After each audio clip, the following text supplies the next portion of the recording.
partir de quelle taille d'entreprise tu penses qu'il faut avoir une personne qui est vraiment dédiée justement aux ressources humaines, à la gestion des hommes? À partir du moment où tu dois recruter 3-4 personnes, ça prend plein de temps. Je vais prendre un exemple chez Virtuosa. On a un temps plein pour recruter 30-40 personnes par an. Je suis co-gérant d'Alternatif Électricité.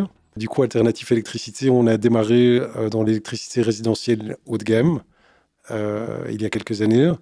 Et au fil du temps, on s'est vraiment spécialisé dans l'optimisation énergétique. Donc, on est une société de taille moyenne. On a une croissance très rapide. On est passé de 5 collaborateurs à une vingtaine de collaborateurs en quelques mois, quelques années. On veut garder ce positionnement vraiment familial, à taille humaine, structure plate. Aujourd'hui, j'aimerais bien avoir un peu ton opinion sur un développement de nouveaux métiers. Donc, je pense principalement aux pompes à chaleur et aussi à l'isolation. Donc, c'est 2 nouveaux métiers qu'on aimerait développer. Bon, on a plusieurs pistes. On se demande si on peut le faire en interne de manière organique. On sait que c'est une belle façon de faire les choses parce qu'on aime bien vraiment prendre le temps de vraiment maîtriser ce qu'on fait. Mais on sait aussi que tout bouge très vite et ça peut prendre vraiment beaucoup de temps. Donc, une autre option serait d'intégrer une plus petite société et de les façonner à notre image, et ça nous permettrait d'accélérer le développement. Toi, je sais que tu as pas mal d'expérience à ce niveau-là, donc je voulais un petit peu voir, tu vois, ta vue. Mais moi, en fait, le ROI, donc le retour sur investissement de créer des nouveaux métiers, il faudrait le projeter et de voir si l'énergie que tu vas mettre là-dedans, c'est pas mieux de développer encore mieux ce que tu sais faire très bien. Ça, je sais pas si ce choix-là, il est déjà acté. Si tu me demandes un peu mon avis sur le fait de créer un nouveau métier, ou c'est juste comment on fait pour créer un nouveau métier. Mais au-delà de ça, moi, mon avis, c'est que si vous êtes super expert en fait, dans un domaine, ça va être beaucoup plus facile de le développer.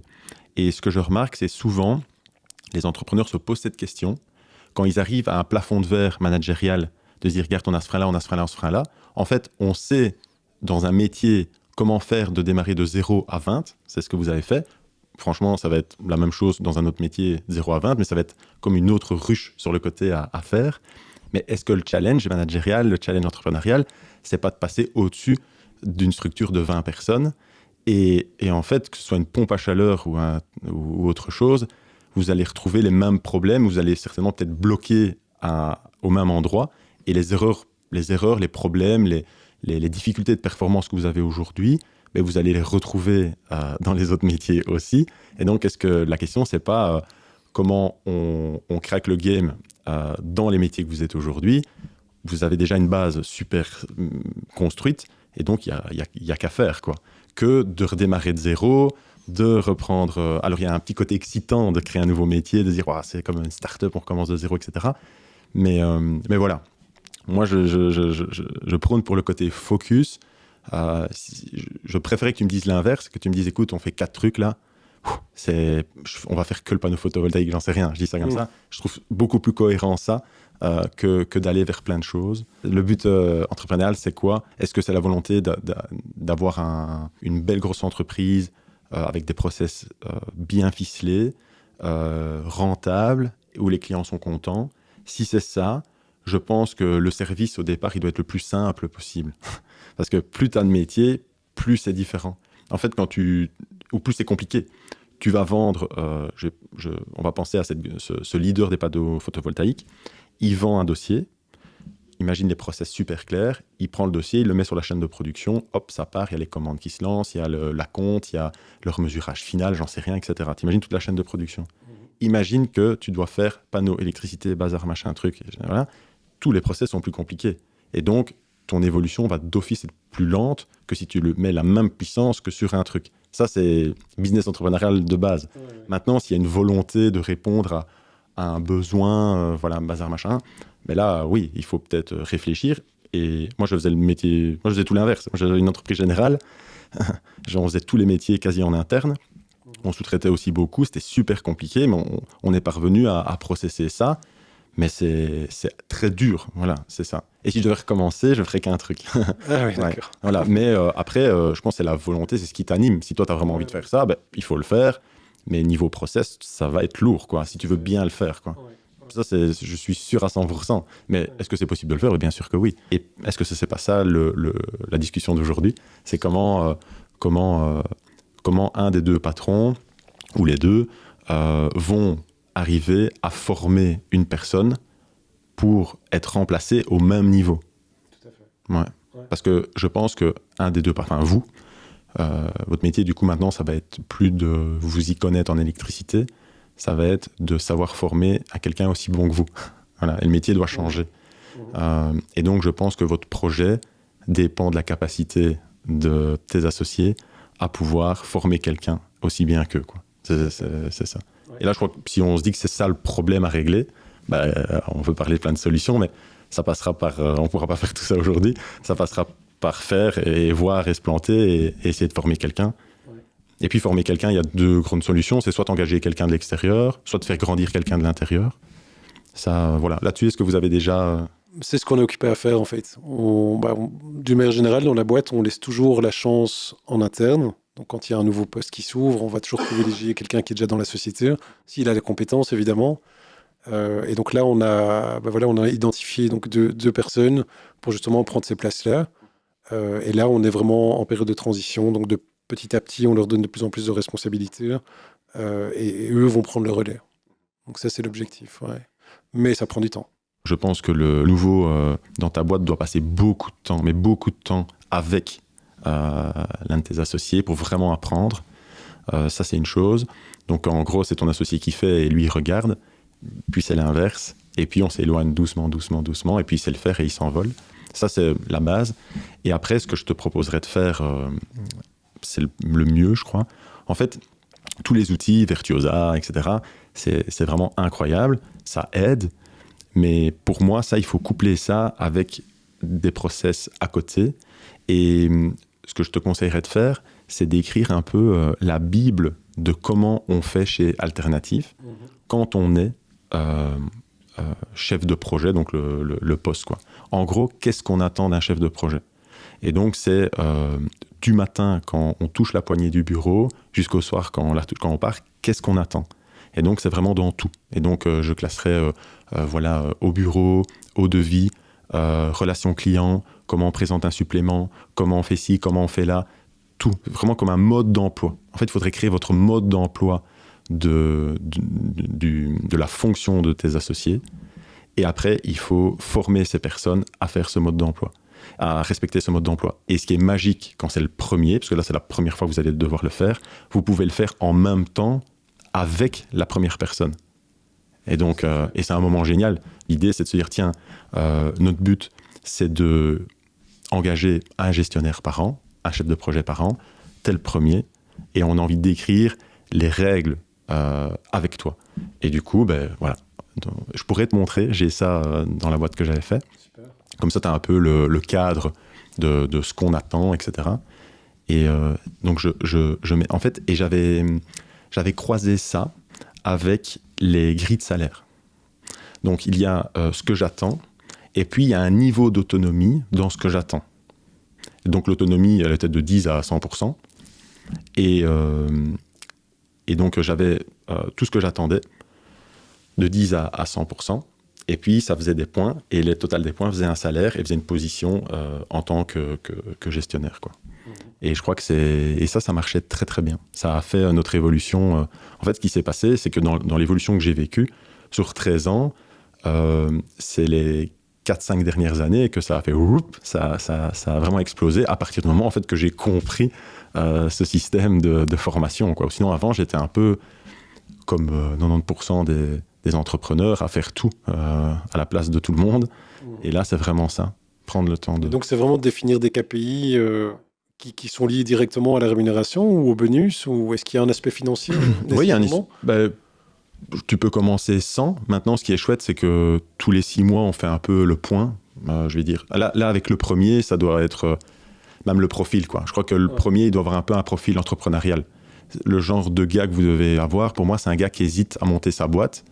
Et au final, il se dit, ouais, je suis entre les deux. Et trop bien. Ou alors même, c'est un gars qui veut monter sa boîte et que vous arrivez à le convaincre de vous rejoindre, quoi. C'est ce profil-là, parce que ça va être... il faut... moi, je dis toujours, dans les profils, il y a des builders, il y a des runners. il faut un builder, là. Il faut quelqu'un qui veut construire avec vous les process de ça, quoi. Ouais. Voilà. Et oui. Après, pour moi, ça ne doit pas venir... je construirai ça avec lui. Il regarde, tiens, finalement, si on attend ça, avec 70% d'autonomie, eh bien, on pourrait... du coup, si le gars sait faire ça, moi, en tant que patron, je peux faire autre chose. Et donc, la boîte grandit, donc je suis OK de te payer plus. Et c'est ainsi de suite. Donc, c'est quand même croisé avec l'évolution. Et puis, quand tu engageras ton deuxième, tu dis, voilà... Niveau d'autonomie entre 10 et 30%, c'est le début d'un gestionnaire. Tu as besoin de quelqu'un, c'est moi, je vais t'aider. Et c'est 1 000 € par mois. Puis tu passes là, tu passes à 1 300. Et donc le gars a trop envie de prendre autonomie, a bien faire son travail pour passer. Et c'est ça qui fait que la sauce prend et que les meilleurs aident ceux qui en ont besoin et ainsi de suite, quoi. Oui, c'est top, c'est vachement intéressant. En fait, on a déjà mis en place une partie de ce process-là. On a pas mal de procédures qui sont présentes, mais on bloque un petit peu au niveau de l'implémentation donc, des procédures. Donc elles sont là, elles sont écrites.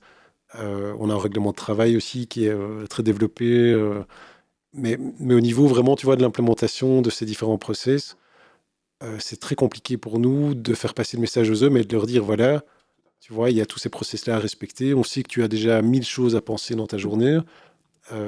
Si tu respectes ce process, ça sera plus facile, ça va t'aider. Mais tu vois, de vraiment motiver la personne à... Mais c'est en fait, tu dois imaginer que pour moi, quand on met un process en place, il y a 3 parties. Il y a le setup, la programmation, donc c'est les idées, tu le mets sur papier, etc. Puis tu as l'onboarding, donc c'est arriver à que les personnes arrivent à l'adopter et à le faire. Et puis à l'adoption, c'est qui kiffe trop et qui dit c'est génial, en fait, ce process simplifie ma vie. Voilà. Et je crois que c'est un challenge dans chaque partie. J'ai l'impression que là, le setup a l'air pas mal et vous êtes en train d'essayer de le faire adopter. Ouais. Et je trouve que c'est cool de croiser la recherche de la performance là-dedans avec le recrutement, etc. Mais il ne faut pas arrêter cette recherche-là. Parce que quand on arrête cette recherche de performance dans les process, d'adoption et d'onboarding, mais c'est là où des sociétés, on entend je gagnais plus quand j'avais 5 ouvriers, maintenant j'en ai 40, je ne gagne plus rien. En fait, avec 5, avec 10, avec 20, tu n'as jamais cherché à faire adopter tes process. Et en fait, tu dis que tu as des process, mais tu n'en as pas du tout. Ils sont juste écrits sur une feuille, personne ne se... Voilà. Et donc voilà, c'est ça que je reviens à mon première idée, de dire, le challenge, j'ai l'impression vous avez encore beaucoup de choses à faire pour prendre un nouveau métier, tu vois, et que l'énergie, les calories que tu dois utiliser, je pense que c'est là-dedans que tu dois les utiliser avant de vouloir faire un autre métier. Mais je pense qu'il y a moyen de faire tout en même temps. Mais ça, il y a que votre niveau de performance qui permet de dire si c'est possible ou pas. Ça, mais je penserais à ça en premier. Mais je pense qu'il y a moyen de tout faire en même temps. Si vous êtes des fous, il y a moyen. On est des fous. Voilà. Et surtout, on est 3, donc ça facilite aussi les choses. Il y a de la force, quoi. Ouais. Il y a de la force, il y a de la motivation, de la jeunesse et de l'énergie aussi, surtout, quoi. Donc, ouais. Mais en fait, moi, j'ai été dans cette recherche pendant plusieurs années. Et puis, j'ai dit, mais en fait, mon métier doit changer. C'est plus de construire, c'est de former des gars à construire. Mais c'est vraiment, il y a un switch à avoir. Ouais. Et donc, à un moment, il faut faire les deux. Je me demandais aussi, tu vois, c'est tellement important, les ressources humaines dans une société. Et ça prend beaucoup de temps. C'est quelque chose qui est quand même assez spécifique. À partir de quelle taille d'entreprise tu penses qu'il faut avoir une personne qui est vraiment dédiée justement aux ressources humaines, à la gestion des hommes, à cette motivation, ce recrutement? Je dirais, ça dépend. Si une boîte qui n'a pas de process, je dirais qu'il faut beaucoup. Enfin, il faut, à partir du moment où tu dois recruter 3-4 personnes, ça prend plein de temps. Ouais. Maintenant, ça va voir un peu. Par exemple, je vais prendre un exemple chez Virtuosa. Chez Virtuosa, on a un temps plein pour recruter 30-40 personnes par an. Okay. Mais par contre, il y a le process qui est vraiment super précis. Et là, on peut réfléchir. En fait, il y a plusieurs personnes qui participent au recrutement. Si je peux te donner une vision là-dessus. Ouais. Donc, tu as ton marketing qui te fait obtenir des CV. Voilà. Il y a une première sélection, oui-non. Tu vois ce que je veux dire. Tu as des CV, tu as des boulangers qui recrutent, qui postulent pour être sales. Ouais. Tu te dis, non, ça n'ira pas. Si c'est le cas. Voilà, donc tu as le petit nettoyage du début.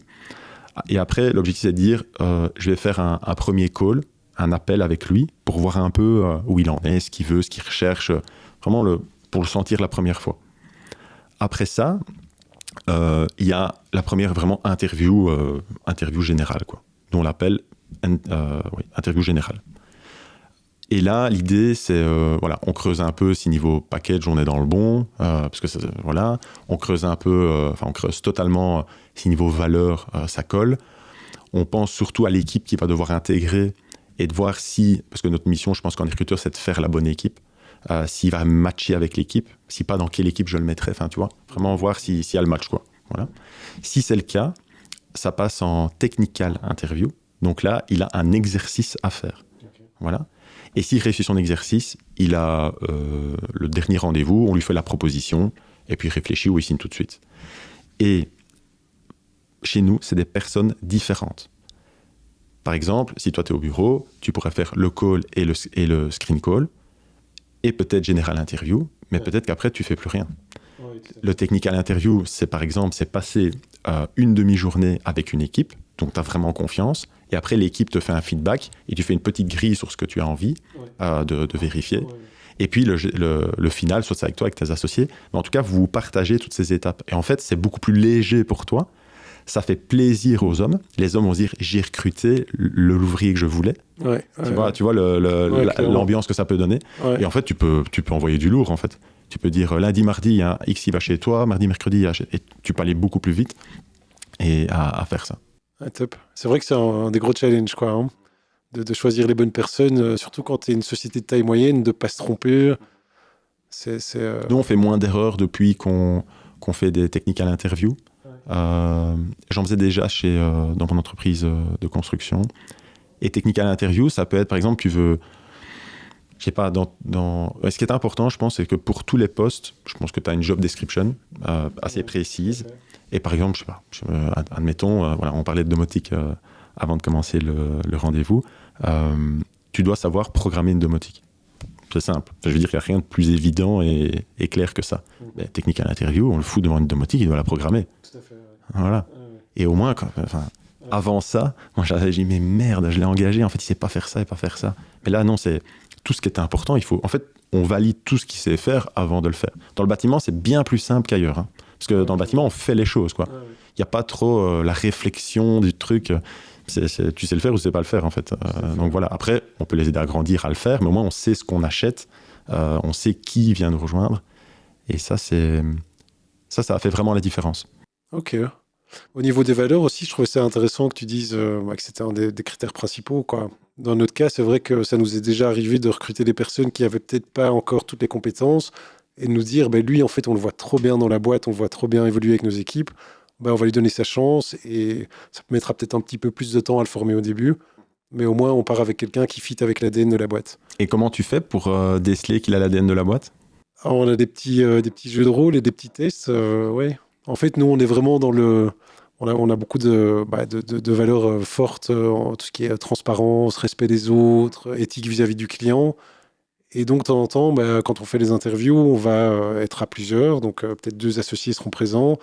Et on va faire un peu good cop, bad cop. Et un des 2 associés va faire un peu le rôle écoute, nous, ce qui compte avant tout, c'est la rentabilité. Et donc, vraiment donner un peu des fausses pistes, quoi, et des choses qui ne sont pas du tout nos valeurs.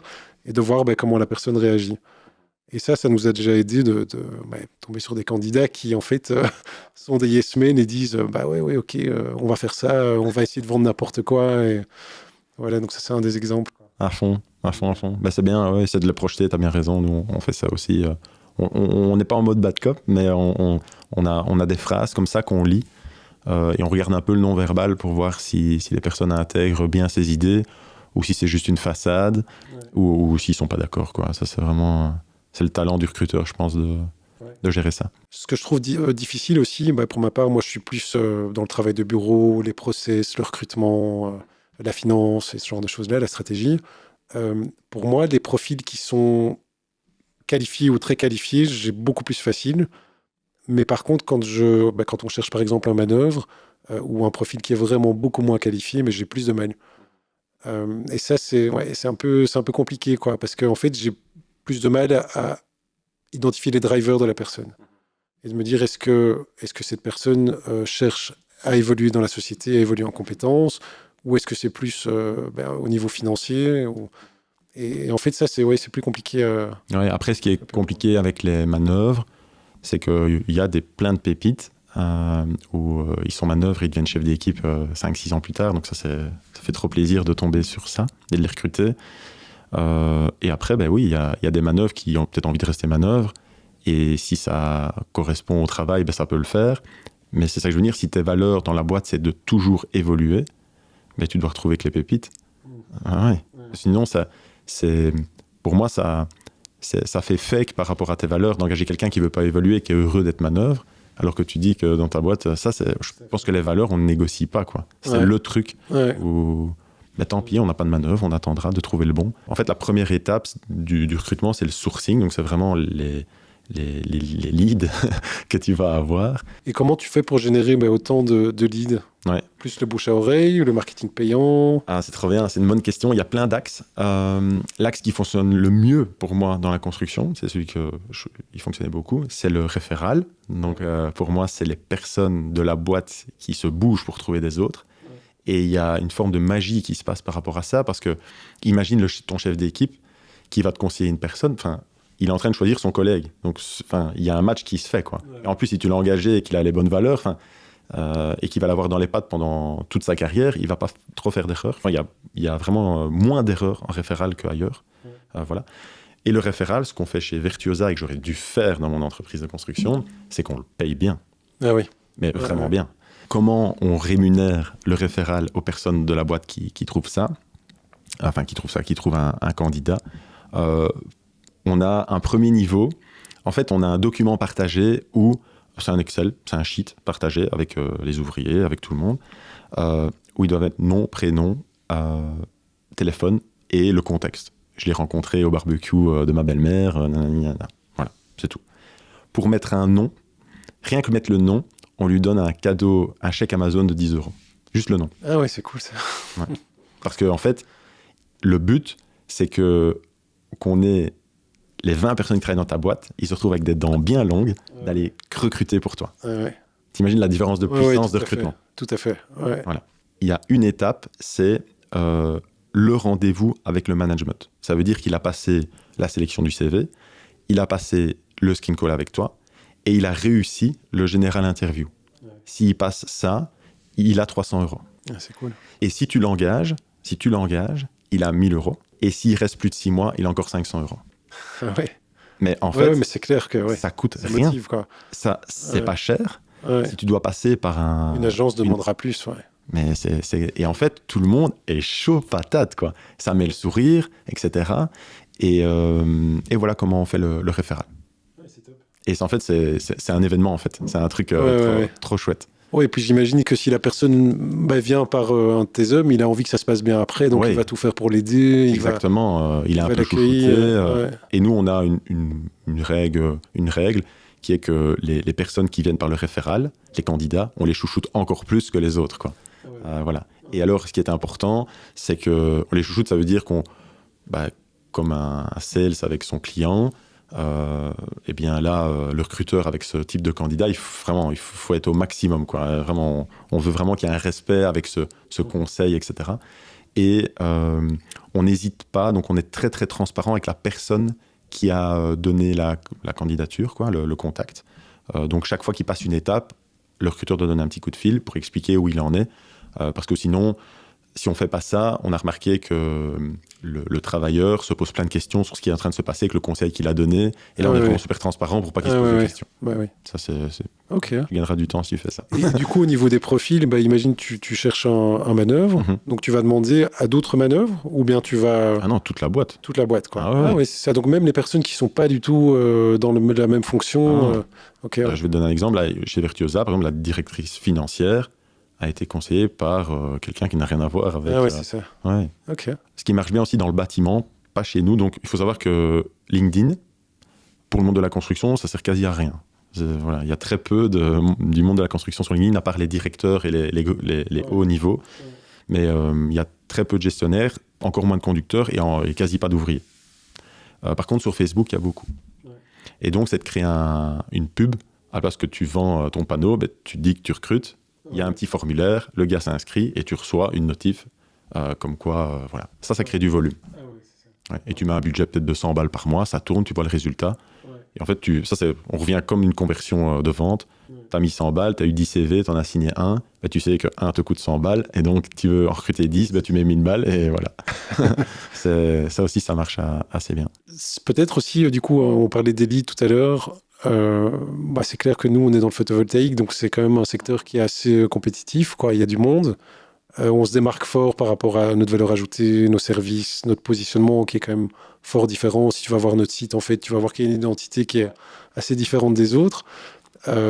Maintenant, c'est clair que pour aller chercher des nouveaux leads, on essaie d'être créatif. Et je voulais voir avec toi si tu n'avais pas des tuyaux ou des conseils à me donner. Et vous faites comment aujourd'hui ?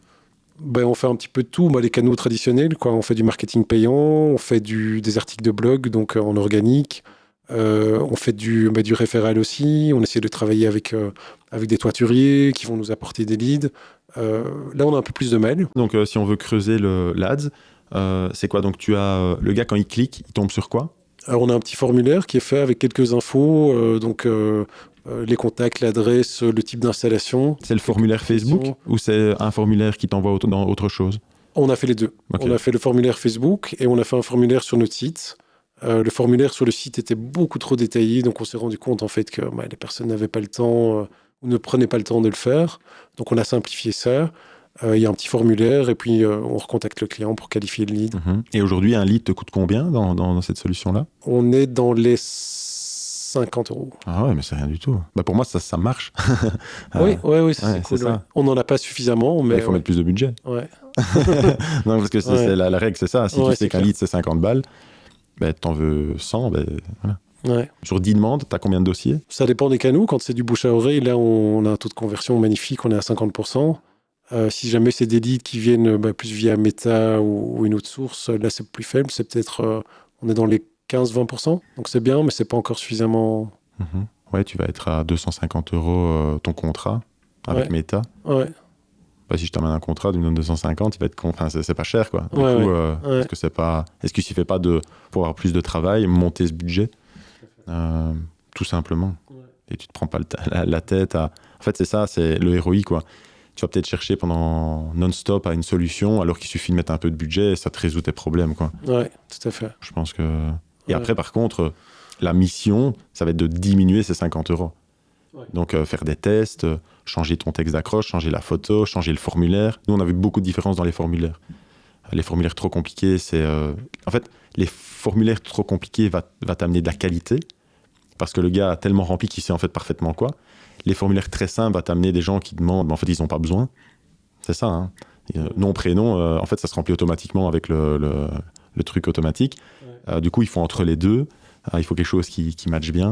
Et en B2B, si tu as des conseils à me donner pour trouver des nouveaux partenaires, des entreprises générales Moi, les entreprises générales, tu aimes travailler pour des entreprises générales ? On aime bien, ouais. Ok, donc super. Du coup, on a la même cible. Si toi, tu veux des entrepreneurs généraux, moi, j'en veux aussi chez Vertiosa. Ouais. Et le mailing, ça ne fonctionne pas des masses. Ouais. C'est pour ça qu'on a des sales. Donc là, tu as peut-être besoin d'avoir un représentant et tu vois, dans tous les marchands de matériaux ou ceux qui vendent, voilà, il y a un sales externe qui passe, qui a le folder, qui explique, etc. À voir. Mais moi, il faut plusieurs canaux, parce que s'il y en a un qui se plante, il ne faut pas que ta boîte se plante. Ouais. Mais par contre, moi, je serais trop chaud Meta pour envoyer un peu, quoi. Ah oui, donc même en B2B, toi, Meta...